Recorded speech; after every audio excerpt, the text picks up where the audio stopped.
જ્યારે એક બાળકનો જન્મ થાય છે એટલે કહેવામાં આવે છે કે તેના જીવનની નવી યાત્રાની શરૂઆત થઈ, પણ હકીકતમાં તો આ યાત્રા બહુ જૂની છે. આ જીવ જન્મો જન્મથી આ શરીર ધારણ કરે છે, શરીર છોડે છે, શરીર ધારણ કરે છે, શરીર છોડે છે. જન્મ અને મૃત્યુ ચાલ્યા જ કરે છે.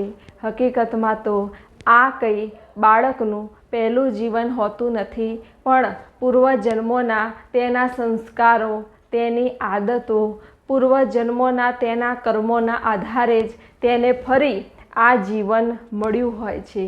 તેની ઈચ્છાઓને લઈને, તેની આ શક્તિઓને લઈને જ તેને આ જન્મ લેવો પડ્યો હોય છે. જન્મ લેવાનું કારણ જ તમારી ઈચ્છાઓ છે, તમારી આ શક્તિઓ છે. જ્યારે એક બાળકનો જન્મ થાય, તે મોટો થાય એટલે રમકડાં લેવાની ઈચ્છા કરે, એનાથી મોટો થાય પછી કંઈક બીજી ઈચ્છા કરે, યુવાન થાય પછી કંઈક બીજી ઈચ્છા કરે, વૃદ્ધાવસ્થા આવી જાય તોય તે કંઈક બીજી ઈચ્છાઓ કરે. આમ જીવન પૂરું થઈ જાય છે, પણ આ મનુષ્યની ઈચ્છાઓ પૂરી થતી નથી, આ શક્તિઓ પૂરી થતી નથી. શરીર ગરડું થઈ જાય છે, પણ હજુ ઈચ્છાઓ તો હજારો હોય છે, આ શક્તિઓ તો હજારો હોય છે, અને એ ઈચ્છાઓને લીધે જ, એ આ શક્તિઓના લીધે જ આ જીવ વારંવાર જન્મ મૃત્યુના ચક્રમાં ફસાઈ જાય છે. તો આ મનુષ્ય અવતાર તમને મળ્યો છે, મનુષ્ય જન્મ તમને મળ્યો છે, તો એવી શુદ્ધ ઈચ્છા કરો કે મારે પરમાત્મામય થવું છે, પરમાત્માની અનુભૂતિ કરવી છે. જે અનુભૂતિ થયા બાદ તમારી કોઈ ઈચ્છા જ રહે નહીં. જીવનમાં બધું જ તમને પ્રાપ્ત થઈ જાય, એક પરમ સંતોષ પ્રાપ્ત થઈ જાય, પરમ શાંતિ પ્રાપ્ત થઈ જાય, પરમ આનંદ પ્રાપ્ત થઈ જાય. એ જ તો મનુષ્ય જીવનની સાર્થકતા છે.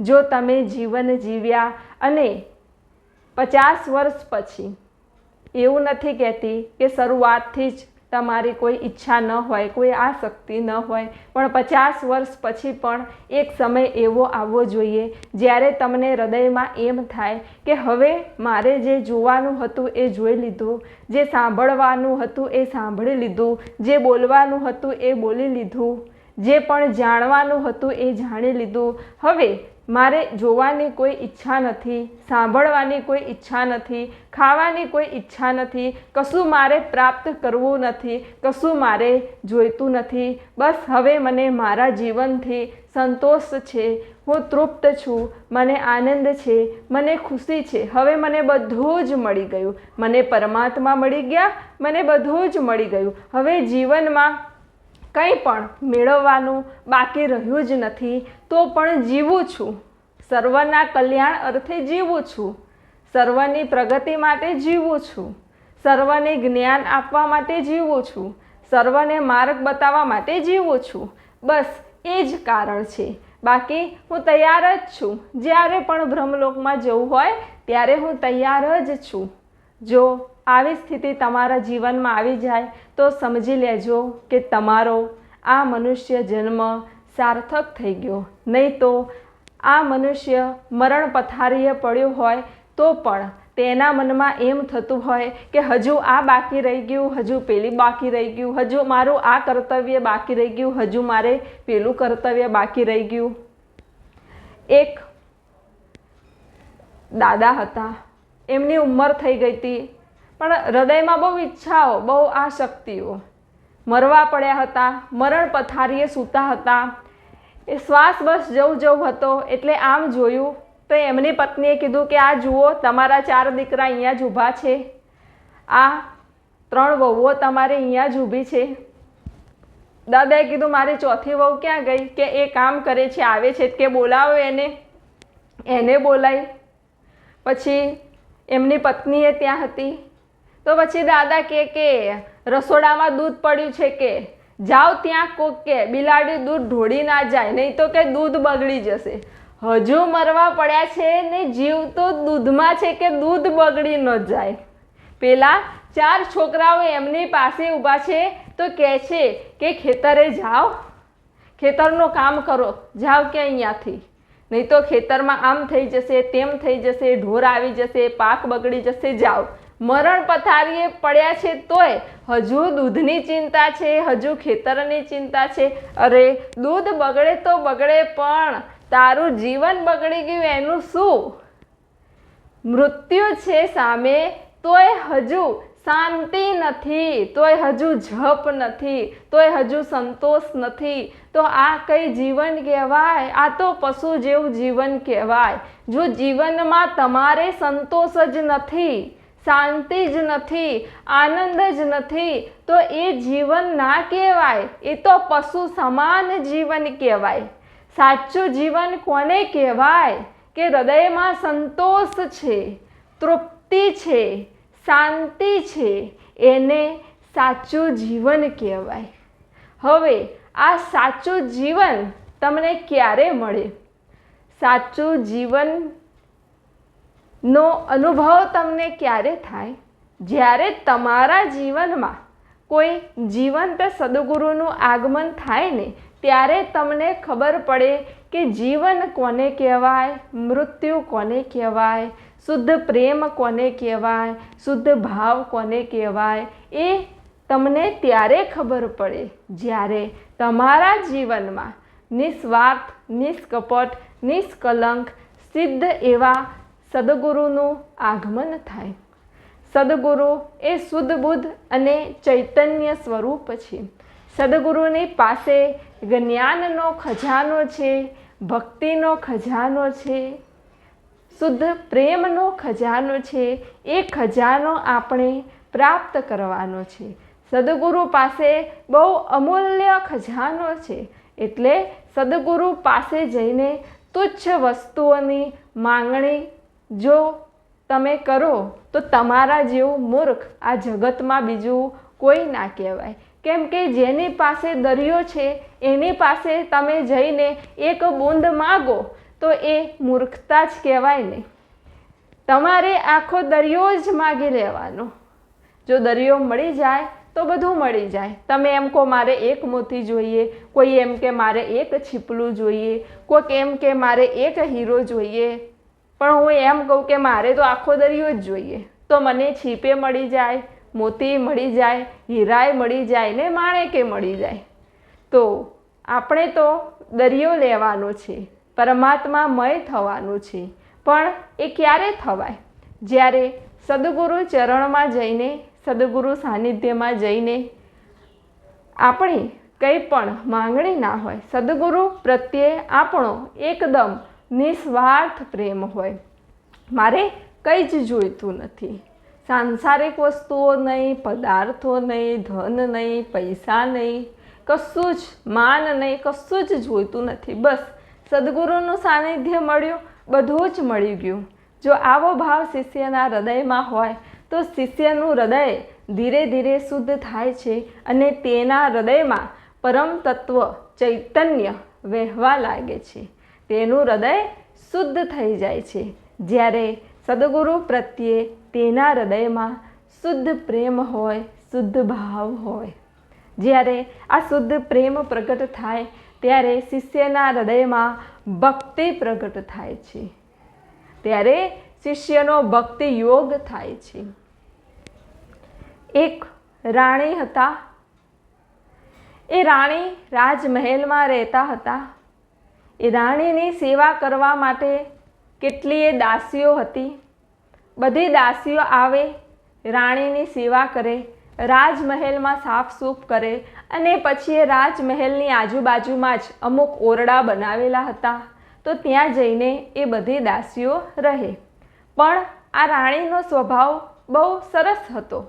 દાસીઓ સાથે પણ તેનો વ્યવહાર દિવ્ય હતો. ઊંચ નીચનો ભેદ આ રાણી રાખતા ન હતા. બધાને પ્રેમથી બોલાવે, પ્રેમથી રાખે, પ્રેમથી વસ્તુ આપે, માનથી બોલાવે અને બધા સાથે હળીમળીને રહે. દાસીઓ જોડે પણ એવી રીતે વાત કરે કે લાગે નહીં કે આ રાણી હશે. એટલા નિખાલસ આ રાણી હતા. તેમનો સ્વભાવ બહુ અદ્ભુત અને દિવ્ય હતો. એ રાણીને એક દાસી પ્રત્યે ખૂબ પ્રેમ હતો. રાણીને એમ થતું હતું કે આ દાસી મને બહુ ગમે છે. જરૂર આ દાસી પાસે કંઈક અલગ જ ઉર્જા છે, કંઈક અલગ જ ચેતના છે. એટલે એક દિવસ રાણીએ વિચાર કર્યો કે લાવને આ દાસી જે ઓરડામાં રહે છે ત્યાં જઈને હું જોઉં કે આ દાસી ઓરડામાં જઈને શું કરે છે. એટલે એક દિવસ આ દાસીની પાછળ પાછળ રાણી જાય છે. દાસી ઓરડામાં જાય છે અને એક આસન લઈને બેસે છે. દાસી એના હાથ જોડે છે. રાણી તે જુએ છે. પછી હાથ જોડીને દાસી ખૂબ રડે છે, ખૂબ રડે છે, ખૂબ રડે છે. એટલે આ જોઈને રાણીને આશ્ચર્ય થાય છે કે આ દાસી રડે છે કેમ? દાસીને એવી શું વેદના છે? દાસી એટલું રડે, એટલા અશ્રુ સારે, એટલા અશ્રુ સારે. એ જોઈને રાણીથી રહેવાયું નહીં. એટલે રાણી અંદર ગઈ અને દાસીને પૂછ્યું કે શું થયું? તું કેમ રડે છે? તારી આંખમાં કેમ આંસુ છે? દાસીએ કીધું કે આ તો પ્રેમના આંસુ છે, આ તો આનંદના આંસુ છે, આ તો ભાવના આંસુ છે, મને કંઈ દુઃખ છે નહીં. રાણીએ કીધું એવો તો તારો કયો આનંદ છે, એવો તો તારો કયો પ્રેમ છે, એવો તો તારો કયો પરમ આનંદ છે કે એટલો બધો આનંદ છે કે તારી આંખોમાંથી અશ્રુ વહેવા લાગ્યા. દાસીએ કીધું કે તમને નહીં સમજાય. રાણીએ કીધું કે મારે પણ એ આનંદ જોઈએ છે, મારે પણ એ શાંતિ જોઈએ છે. ભલે કે હું રાણી છું પણ હજુ મને અંદરથી શાંતિ મળી નથી, આનંદ મળ્યો નથી. જો તું મને કંઈક રસ્તો બતાવે, માર્ગ બતાવે તો તને જે મળ્યું એ મને પણ મળે. તમે જોયું, રાણી હતી તો પણ દાસી સાથે કેવો વ્યવહાર કરે છે, કેટલી વિનમ્ર રહે છે, કેટલી શાંત રહે છે. દાસી પાસે માંગણી કરે છે કે મને પણ તું આ માર્ગ બતાવ, મને પણ તું આ રસ્તો બતાવ. રાણી કોઈ પણ જાતનો અહંકાર રાખતી નથી. એટલે દાસીને મનમાં થાય છે કે રાણીને શુદ્ધ ભાવ છે, શુદ્ધ પ્રેમ છે, તો મારે રાણીને માર્ગ બતાવવો જોઈએ.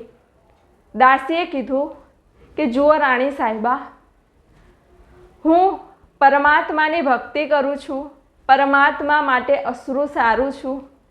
હું આંખો બંધ કરીને પરમાત્માનો ધન્યવાદ કરું છું કે હે પરમાત્મા, તારો ખૂબ ધન્યવાદ, તારો ખૂબ આભાર કે આજે તું મને મારા અંતરમાં જ મળી ગયો.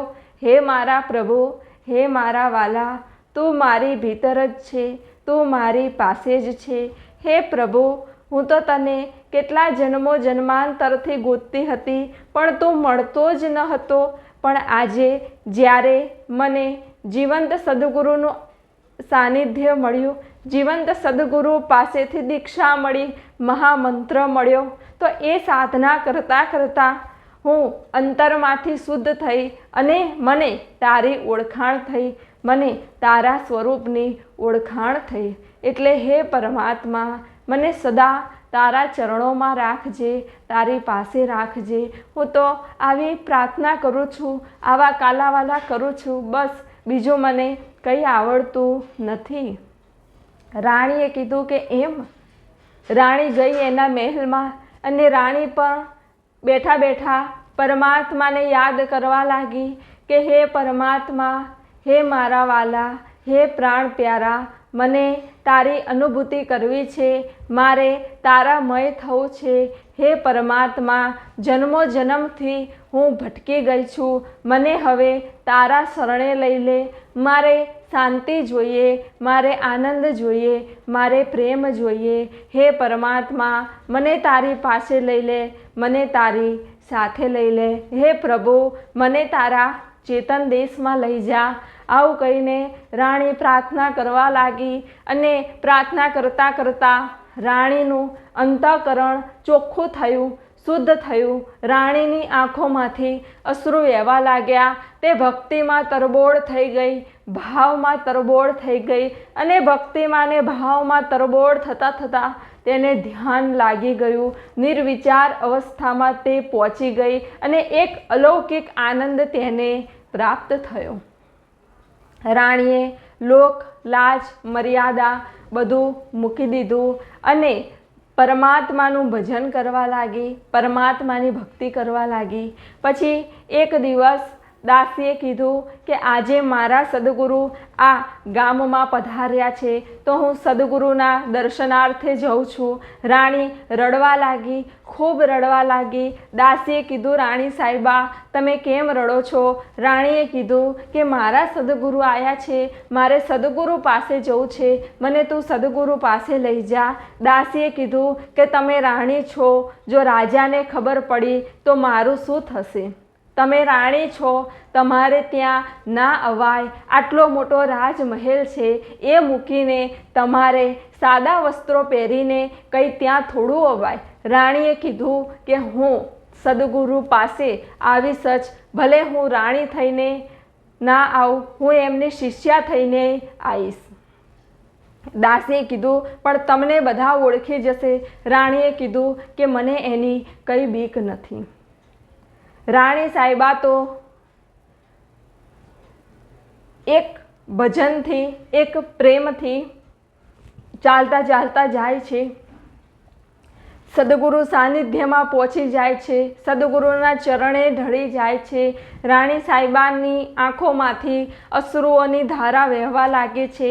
એ અશ્રુઓથી સદગુરુના ચરણ કમળ ભીંજાઈ જાય છે. સદગુરુને થયું કે આ તો કોક શુદ્ધાત્મા છે, દિવ્યાત્મા છે, યોગ ભ્રષ્ટ આત્મા છે. સદગુરુએ રાણી સાહેબાને આશીર્વચન આપ્યા અને એક મહામંત્ર આપ્યો. રાણી સાહેબા આનંદ વિભોર થઈ ગયા, રડવા લાગ્યા, નાચવા લાગ્યા, કૂદવા લાગ્યા. એટલો એમને હરખ આવી ગયો કે ત્યાં એ નાચવા લાગ્યા અને કહેવા લાગ્યા કે મને સદગુરુ મળી ગયા, મને સદગુરુ મળી ગયા, મને મહામંત્ર મળ્યો, મને મહામંત્ર મળ્યો, મારો જન્મ સાર્થક થઈ ગયો, મારો જન્મ સાર્થક થઈ ગયો.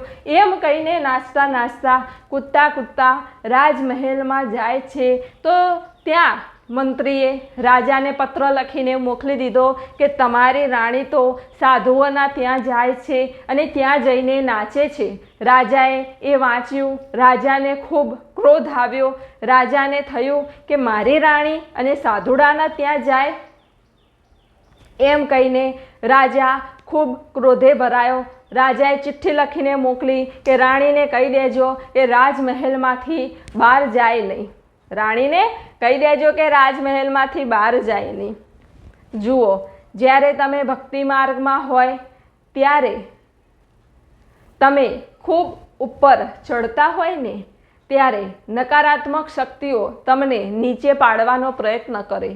હવે એ નકારાત્મક શક્તિઓ કંઈ આકાશમાંથી નથી આવતી, પણ જે તમારી આજુબાજુમાં રહેતા હોય, નજીકમાં રહેતા હોય, જે કુટુંબીજન હોય, જે સગાવાલા હોય, એ જ તમારો પગ ખેંચશે કે આવું તો કંઈ હોતું હશે, ભક્તિ તો કંઈ કદાતી હશે, ધ્યાન તો કંઈ લાગતું હશે, સમાધિ તો કંઈ લાગતી હશે, આ ગાંડી થઈ ગઈ છે, મોટી ભક્તાણી થઈ ગઈ છે, આમ થઈ ગઈ છે, તેમ થઈ ગઈ છે. આવું કંઈ કહીને એ તમને ભ્રમિત કરી દેશે, તમારા લક્ષ્યથી વંચિત કરી દેશે, તમારી અસ્થિરતા કરી દેશે. એટલે નકારાત્મક શક્તિઓ કંઈ બહાર આકાશમાંથી આવતી નથી, પણ તમારી આજુબાજુમાં જે હોય ને એને જ તમને નીચે પાડવાનો પ્રયત્ન કરે છે. પણ ભક્તિ માર્ગમાં જ્યારે તમે હોય ત્યારે યાદ રાખવાનું કે મેરું તો ડગે પણ જેના મન ન ડગે, મન ડગાવવાનું નહીં. એક જ લક્ષ્ય રાખવાનું કે મારે પરમાત્મામય થવું જ છે, આત્મ અનુભૂતિ પ્રાપ્ત કરવી જ છે, આત્મ સાક્ષાત્કાર પ્રાપ્ત કરવો જ છે. દુનિયાને જે કહેવું હોય એ કહે, જગતને જે કહેવું હોય એ કહે, જેને નિંદા કરવી હોય નિંદા કરે, જેને વાતો કરવી હોય વાતો કરે, મને કંઈ જ ફરક પડતો નથી. બસ તમારે તમારું લક્ષ્ય એક જ રાખવાનું, તો જ તમે પરાકાષ્ઠાએ પહોંચી શકશો. કેમ કે આ જગત બધું માયામાં, આખું જગત માયામાં, અને એમાં તમે એક ઉપર ઉઠવાનો પ્રયત્ન કરો ને એટલે આ બધા માયાવી માણસો તમારા પગ પકડીને તમને નીચે પાડવાનો પ્રયત્ન કરે. પણ જો તમારે નીચે પડવું ના હોય તો એ કોઈની સામું જોવાનું નહીં. તમારે કોની સામું જોવાનું? જેમાં તમારે ભળવાનું છે એની સામું, જેની તમારે અનુભૂતિ કરવાની છે એની સામું. બસ એક જ લક્ષ્ય રાખવાનું, તો જ તમે પરાકાષ્ઠાએ પહોંચી શકશો. બાકી જો તમે જગતનો વિચાર કરશો કે આ શું કહેશે, પેલું શું કહેશે, તો તમે આમાં ને આમાં પાછા એમનામાં ને એમનામાં રહી જશો, ભટકી જશો, અને પછી આવો અવસર મળશે નહીં. પણ આ રાણી સાહેબાનું મને મક્કમ હતું. રાણીએ કીધું કે સદગુરુના સાનિધ્યમાં તો હું જવાની, એમના સત્સંગમાં તો હું જવાની, ભક્તિ તો હું કરવાની, પરમાત્માનું ભજન તો કરવાની, તમારાથી થાય એ કરી લો. રાજાએ કીધું કે જા, મારા રાજમહેલમાંથી બહાર નીકળી જા. રાણી રાજમહેલ છોડીને નીકળી જાય છે. રાણીનો એક નાનો એવો દીકરો હોય છે, એ રાણી જોડે નીકળી જાય છે. એ દીકરાને પણ ભક્તિનો રંગ લાગેલો હોય છે, કેમ કે એની માની અંદર એટલો પ્રેમ, એટલો ભાવ, એટલી ભક્તિ હોય છે કે એની અસર એ નાને એવા બાળકને થઈ જ જાય છે. એ પણ બેઠા બેઠા પરમાત્માનું ભજન કરે છે, ધ્યાન કરે છે, આંખો બંધ કરીને બેસી જાય છે. રાણી અને એનો બાળક એક નાની એવી ઝૂંપડી બનાવીને ત્યાં રહેવા લાગે છે. આ જોઈને પણ રાજાને ખૂબ ક્રોધ આવ્યો કે આજુબાજુના બધા રાજાઓ શું કહેશે, આ ગામવાળા શું કહેશે કે રાજાની એકની એક રાણી રાજમહેલની બહાર રહે, તો કે મારું કેટલું અપમાન થશે. કે એના કરતાં રાજા કે હું એક કામ કરું કે આ રાણીને મારી નાખું એટલે બધી ઝંઝટ જાય. એટલે રાજાએ યુક્તિ કરી, એક ભૂખ્યો સિંહ લઈ આવ્યો પાંજરામાં, અને પછી રાજાએ એવી યુક્તિ કરી કે જ્યારે આ રાણી પૂજા કરવા બેસે, ભજન કરવા બેસે, ધ્યાનમાં બેસે એટલે આ સિંહને છૂટો મૂકવાનો, એટલે જઈને રાણીને ખાઈ જાય. ત્યારે આપણે આપણા રાજકુમારને રાજમહેલમાં બોલાવી લઈશું, એટલે કે બધી વાર્તા પતી, મારું અપમાને ના થાય ને કંઈ ના થાય. જુઓ આ અહંકાર, અહંકાર બીજાને મારવાય તૈયાર થઈ જાય અને મરાવાય તૈયાર થઈ જાય, બીજાને કંઈનું કંઈ બોલવાય તૈયાર થઈ જાય, એ અહંકાર. રાજાએ યુક્તિ કરી, રાજકુમારને રાજમહેલે બોલાવી લીધો. રાણી સાહેબા આંખો બંધ કરીને ધ્યાનમગ્ન બેઠા હતા, અને ત્યાં જ સિંહને પાંજરામાંથી છૂટો મૂક્યો. સિંહ દોડમ દોડ જાય છે. રાણી સાહેબા ધ્યાનમાં બેઠા હોય છે, અને સિંહ એટલો આમ હિંસક હોય છે, પણ જેવો તે આ રાણી સાહેબાના ઓરામાં આવે છે, રાણીના આભામંડળમાં આવે છે, એમ જ તે શાંત થઈ જાય છે, સ્થિર થઈ જાય છે, અને જઈને રાણીના પગમાં બેસી જાય છે. આ જોઈને રાજાની આંખો ખુલી ગઈ કે ઓહો, આ શું ચમત્કાર! હિંસક પ્રાણી પણ મારી રાણીના ચરણોમાં જઈને બેસી જાય, એટલે મારી રાણીમાં શક્તિ છે. અરે રે રે રે! અને મેં તેને આવું કીધું, તેની સાથે આવું વર્તન કર્યું, કેટલી શુદ્ધ બુદ્ધ ચૈતન્ય સ્વરૂપ તો મારી રાણી છે, આ તો મારી દેવી છે. એમ કહીને રાજા એની રાણીના ચરણોમાં પડી ગયો કે મને માફ કરી દે, મને ક્ષમા કરી દે, તું ચલ મારા રાજમહેલે, તું ભગવાનનું ભજન કરજે, ભક્તિ કરજે, સદગુરુના સાનિધ્યમાં જજે, હું તને કંઈ નહીં કહું, તું ચલ મારી સાથે. એમ કહીને રાજા રાણીને એની સાથે લઈ જાય છે, અને પછી રાજા પણ એ સદગુરુના સાનિધ્યમાં આવીને મહામંત્ર લે છે, અને પછી રાજા પણ આ માર્ગમાં આગળ આવે છે. તો જો એક જણ પણ આ માર્ગમાં આગળ હોય, પરાકાષ્ઠાએ હોય, તો તેના સંગમાં રહેતા મનુષ્યો પણ ધીરે ધીરે આ માર્ગમાં આવી જાય છે. ધીરે ધીરે તે પણ ધ્યાન કરવા લાગે છે, સાધના કરવા લાગે છે, અને પરાકાષ્ઠાએ પહોંચી જાય છે. તો આ ભક્તિની શક્તિ છે. ભાવમાં એટલી શક્તિ છે, પ્રેમમાં એટલી શક્તિ છે. જ્યારે રાણીએ સિંહને જોયો ત્યારે રાણીને એ સિંહમાં પણ પરમ તત્વ ચૈતન્યના જ દર્શન થયા. એ સિંહ તેને હિંસક લાગ્યો નહીં. એના પ્રત્યે પણ રાણીના હૃદયમાં શુદ્ધ પ્રેમ, શુદ્ધ ભાવ હતો.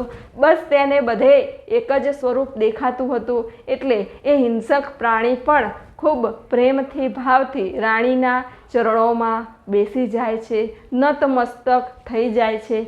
તો આ ભાવની શક્તિ છે, ભક્તિની શક્તિ છે. ભાવથી તો તમે ધારો એ કરી શકો છો. જ્યારે તમે સદગુરુના સાનિધ્યમાં હોવ અને સદગુરુ પ્રત્યે જો તમારો ભાવ મલિન હોય તો તમે પરાકાષ્ઠાએ પહોંચી શકતા નથી. સદગુરુ તો એક જ છે, અલગ અલગ તો તમારા ભાવ છે. જેવો જેનો ભાવ એવી જ તેની પ્રગતિ થાય છે. જે સદગુરુને એક સામાન્ય મનુષ્ય સમજી લે, આમ આદમી ગણી લે, તો એની કોઈ પણ પ્રગતિ થતી નથી. અને કોઈ શિષ્ય જો સદગુરુને જ પરમાત્મા માની લે, સદગુરુમાં જ તેને પરમ તત્વ ચૈતન્યના દર્શન થાય, બસ તેને એમ જ થાય કે બસ સદગુરુ એ જ મારા પરમાત્મા છે, એ જ છે બસ. તો એ શિષ્યની સર્વાંગિક પ્રગતિ થાય છે, આધ્યાત્મિક પ્રગતિ થાય છે અને એ શિષ્ય પરાકાષ્ઠાએ પહોંચી જાય છે. ભાવમાં એટલી શક્તિ છે કે ભાવથી ઝેર પણ અમૃત થઈ જતું હોય છે અને ભાવથી અમૃત પણ ઝેર થઈ જતું હોય છે. જ્યારે તમે ભોજન બનાવો અને જો કોઈની નિંદા કરો, રાગ દ્વેષ કરો, તો એ અમૃત જેવું ભોજન, એમાં પણ ઈર્ષારૂપી ઝેર ભળી જાય છે, રાગ દ્વેષ રૂપી ઝેર ભળી જાય છે. અને ભલે તમે એક સૂકો રોટલો બનાવો, પણ જો પ્રેમથી બનાવો, ભાવથી બનાવો, પરમાત્માનું ભજન કરતાં કરતાં બનાવો, તો એ સૂકો રોટલો પણ અમૃત જેવો થઈ જાય છે. તો આ ભાવની શક્તિ છે. જેવો તમારો ભાવ હોય એવું જ તમારા જીવનમાં થતું હોય છે. એક વખત એક મનુષ્ય હતો, એને ખૂબ ગુના કર્યા હતા, એટલે એને ફાંસીની સજા આપવાની હતી. તો ફાંસીની સજાની પહેલાં ઘણા બધા ડૉક્ટરો તેની પાસે આવ્યા અને કીધું કે જો તારે કાલે મરવાનું તો છે જ, તો અમે એક પ્રયોગ કરીએ, એમાં અમે તને ઇન્જેક્શન આપીશું અને પછી જોઈશું કે એ ઇન્જેક્શનની તારા પર શું અસર થાય છે અને ઇન્જેક્શન આપવાથી તું મરી જઈશ. પેલા મનુષ્યએ કીધું કે સારું, એમે મરવાનું તો છે જ, ઇન્જેક્શનથી મરીશું. બીજા દિવસે એ મનુષ્યને બોલાવવામાં આવે છે અને એની સામે પહેલાં એક ઉંદરને ઇન્જેક્શન આપવામાં આવે છે. તો ઉંદરને જેવું ઇન્જેક્શન આપ્યું, ઉંદર તરફડિયા ખાઈને મરી ગયો. એટલે પછી આ મનુષ્યને એવું થયું કે જો મને ઇન્જેક્શન આપશે તો હું આવા તરફડિયા ખાઈને મરી જઈશ. એટલે બસ એની અંદર એવો જ ભાવ કે મને ઇન્જેક્શન આપશે ને હું મરી જઈશ, મને ઇન્જેક્શન આપશે ને હું મરી જઈશ. પછી એ ડૉક્ટરોએ ઇન્જેક્શનની જગ્યાએ પાણી ભરીને એને ઇન્જેક્શન આપ્યું. તો પાણીનું ઇન્જેક્શન આપ્યું તો એ મનુષ્ય તરફડિયા ખાઈને મરી ગયો, ભાવથી મરી ગયો. કેમ કે એના મગજમાં એમ જ હતું કે આ ઉંદરને ઇન્જેક્શન આપીને જેમ એને તરફડિયા ખાધાને મરી ગયો, તો હું એવી રીતના મરી જઈશ. તો પાણીવાળા ઇન્જેક્શનથી એ મરી ગયો. તો આ કેવી રીતે થયું? આ ભાવની શક્તિ છે. જેવા તમારા ભાવ હોય એવું જ તમારા જીવનમાં થાય છે. તો ભાવમાં બહુ મોટી તાકાત છે, બહુ મોટી શક્તિ છે. જો તમારો ભાવ શુદ્ધ હોય, પવિત્ર હોય, દિવ્ય હોય, તો ઘરે બેઠા પણ તમે ઘણું બધું પ્રાપ્ત કરી શકો છો. તમારે જૂનાગઢમાં જવાની કે હિમાલયમાં જવાની એ જરૂર નથી. ઘેર બેઠા જ ગંગા તમને ઘેર બેઠા જ બધું પ્રાપ્ત થઈ જાય છે. જો તમારો ભાવ શુદ્ધ હોય, જો તમારું હૃદય ચોખ્ખું હોય તો આ છે ભાવની અલૌકિક શક્તિ. તો સદગુરુના સાનિધ્યમાં પણ શુદ્ધ અને પવિત્ર ભાવ રાખવો જોઈએ, જેથી આપણી સર્વાંગિક પ્રગતિ થાય, આધ્યાત્મિક પ્રગતિ થાય. આપ સર્વના હૃદયમાં બિરાજમાન પરમાત્માને પ્રણામ.